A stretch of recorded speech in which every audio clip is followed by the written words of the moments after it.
Adım Kenan Gümüş. 2001 yılında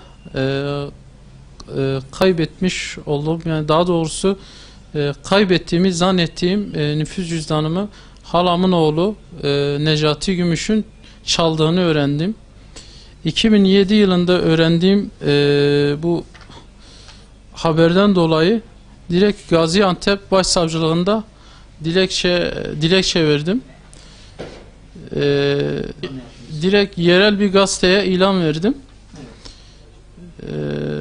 Ondan sonra zaten kaybettiğimi zannediyordum. 2007 yılında aldığım habere göre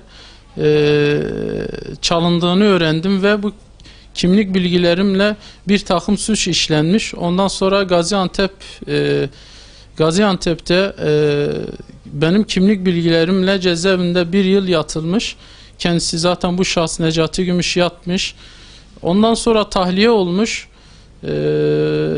3 yıl ceza, bu suçtan dolayı 3 yıl ceza almışım. Bunu temize, Yargıtay'a göndermişim. Tabi bu Necati Gümüş hepsi bunları yapmış. Ve kendisi zaten burada resmi evraklarla belli zaten. Hani kimlik bilgileri benim, bütün kimlik bilgileri bana ait ama fotoğraf ben değilim. Zaten fotoğrafları da var burada.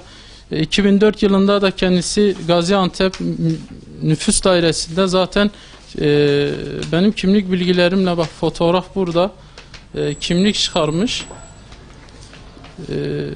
Zaten burada resmi evraklarla belli zaten. Kendisi zaten fotoğraf ben değilim. Bütün kimlik bilgileri bana aittir. Gaziantep'te 3 yıl ceza alıyor. Bu Yargıtay'a gönderiyor temize. Ondan sonra Adıyaman'da yine adli suçlara karışıyor. 1 ay da orada cezaevinde yatıyor. Ondan sonra tekrar tahliye oluyor bu şahıs. 2,5 yılda orada ceza alıyor. Yargıtay'a tekrar temize gönderiyorlar. Ben bunları öğrendikten sonra bizzat Adıyaman Başsavcılığına da bizzat dilekçeyle verdim. Ondan sonra hiçbir sonuç çıkmadı yani. Burada resmi evraklarla kanıtladığım zaten bütün kimlik bilgilerim burada. Şahıs zaten fotoğrafı da burada. Ben olmadığım zaten burada belli.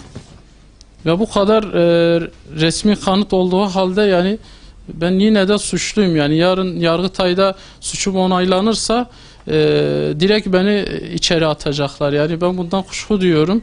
Yani yetkililerin yani bir şeyler yapmasını istiyorum. Yani temize çıkarmalarını istiyorum beni. Zaten burada da Diyarbakır'da Bağlar Karakolu'ndan da defalarca beni istediler, ifademi aldılar. Zaten savcılık da istemişti. Ben zaten savcının katibiyle bizzat görüştüm. Kendi ifademi aldı zaten burada. Direkt Gaziantep Başsavcılığına buradan gönderdi. Şahsın fotoğrafı buraya gelmişti. Bizzat ben teşhis ettim. İfademi aldılar. Direkt Gaziantep Başsavcılığına gönderdiler zaten. Babasına ulaştım. Yalnız kendisi işte burada değil, biz ulaşamıyoruz dedi. Zaten şahsın babası bizzat duruşmaya da çıkardım. İşte biz buna ulaşamıyoruz, yok burada. Adresi belli değil dedi.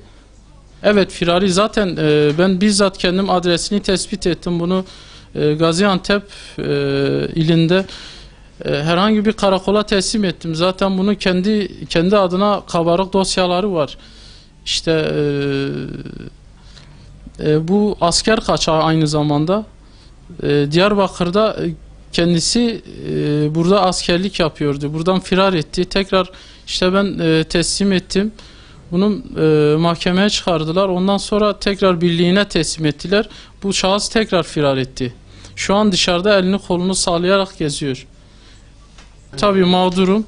Yetkililerden gerekenin yapılmasını istiyorum yani.